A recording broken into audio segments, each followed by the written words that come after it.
எல்லாருக்கும் வணக்கம். இன்றைக்கி வீடியோவில் என்ன பார்க்க போகிறீங்க அப்படின்னா, நான் மீன் குழம்பு தான் வைக்க போகிறேன். நான் இந்த மாதிரி மீன் வாங்கி அலசி வச்சுருக்கேன். இதில் வந்து நான் எல்லா மீனுமே கலந்து வாங்கியிருக்கேன்.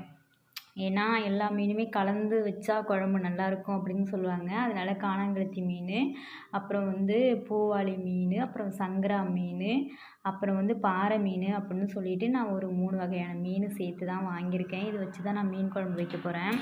அதுக்கு வந்து மிளகாத்தூள்லாம் எடுத்து வச்சுருக்கேன். இதில் வந்து ரெண்டு தக்காளி வந்து இது மாதிரி நான் கரைச்சி வச்சுட்டேன்.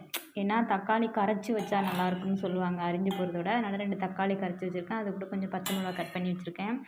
புளி ஊற போட்டு தண்ணி வந்து புளி தண்ணி உப்பும் சேர்த்து கரைச்சி வச்சுட்டேன். நாங்கள் எங்கள் சைடெலாம் பார்த்தீங்க அப்படின்னா நாங்கள் முருங்கைக்காய் சேர்த்து மாங்காய் சேர்த்து தான் மீன் குழம்பு வைப்போம். அதுக்கு தான் நான் இதை கட் பண்ணி வச்சுருக்கேன். அப்புறம் நான் வந்து தாளிக்கிறதுக்கு வந்து வெங்காயமும் கருவேப்பிலையும் எடுத்து வச்சுருக்கேன். இதை வச்சு தான் இன்றைக்கி நான் மீன் குழம்பு செய்ய போகிறேன்.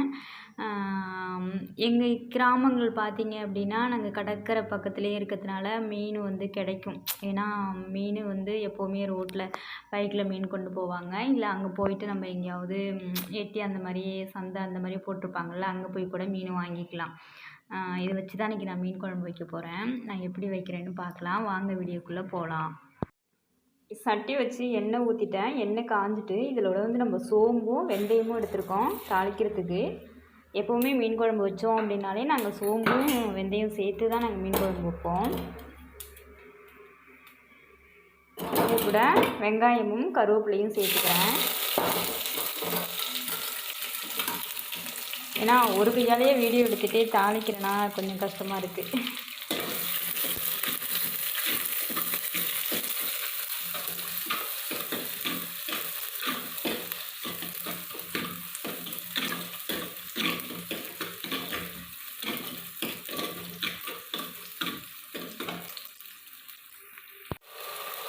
இதில் வந்து நல்லா வெந்திட்டுருக்கு. தக்காளியும் பச்சை மிளகாயும் போட்டு நல்லா இந்த கொஞ்சம் பச்சை வாசனை போகிற வரைக்கும் நம்ம வந்து வதக்கி எடுத்துக்கணும்.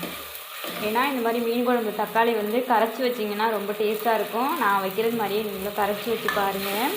ஏன்னா தக்காளியை வந்து நம்ம கரைச்சிட்டு வச்சோம் அப்படின்னா நல்ல டேஸ்ட்டு கிடைக்கும். இப்போ இது நல்லா வெந்துருச்சு.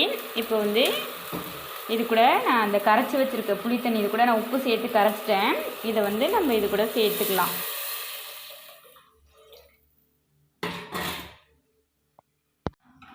குழம்புலாம் நான் புளி தண்ணிலாம் ஊற்றிட்டேன். இப்போ வந்து நான் நறுக்கி வச்சுருக்க முருங்கைக்காய் இது கூட சேர்த்துக்கிறேன். மாங்காய் கடைசியாக சேர்த்துக்கலாம். இப்போ வந்து நம்ம தேவைக்கான மிளகாத்தூளை சேர்த்து நம்ம வந்து குழம்ப வந்து கொதிக்க விட வேண்டியதான். மிளகாத்தூள் சேர்த்துக்கிறேன். இப்போ இது வந்து குழம்பு மிளகாத்தூள் நாங்கள் வீட்டிலே அரைச்ச மிளகாத்தூள். இதை நான் சேர்த்துட்டேங்க. சேர்த்து நம்ம ஒரு மூடி போட்டு நல்லா கொதிக்க விட்டுட்டு அப்புறம்தான் மீன் போடணும். குழம்பு உள்ளே தாளித்து இங்கே விறகடுப்பில் வச்சுட்டேன். ஏன்னா சாதம் வச்சுருந்தேன் இங்கே விறகடுப்பில்.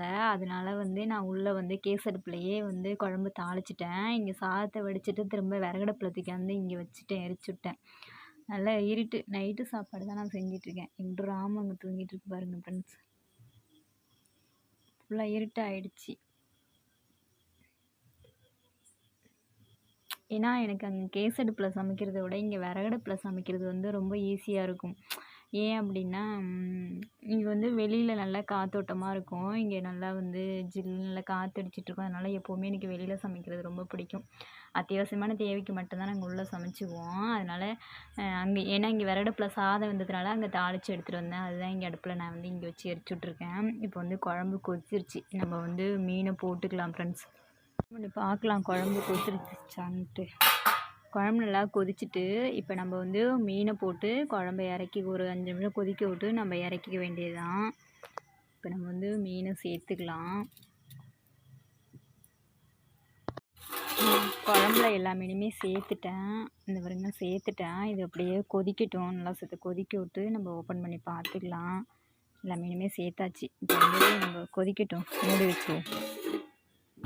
கொதிச்சிச்சான்ட்டு நம்ம ஓப்பன் பண்ணி பார்க்கலாம். நல்லா குழம்பு கொதிச்சிருச்சு ஃப்ரெண்ட்ஸ். மீன்லாம் நல்லா வெந்துருச்சு. நல்லா வாசமாக இருக்குது மீன் குழம்பு. நான் எப்படி மீன் குழம்பு வச்சேன் அப்படின்னு நீங்களும் இதே போல் வச்சு பாருங்கள். வச்சு பார்த்துட்டு எப்படி இருந்தது அப்படின்னு கமெண்டில் சொல்லுங்கள். இந்த வீடியோ பிடிச்சிருந்தா லைக் பண்ணுங்கள், ஷேர் பண்ணுங்கள், சப்ஸ்கிரைப் பண்ணுங்கள், பக்கத்தில் உள்ள பெல் பட்டனை கிளிக் பண்ணுங்கள். ராமு.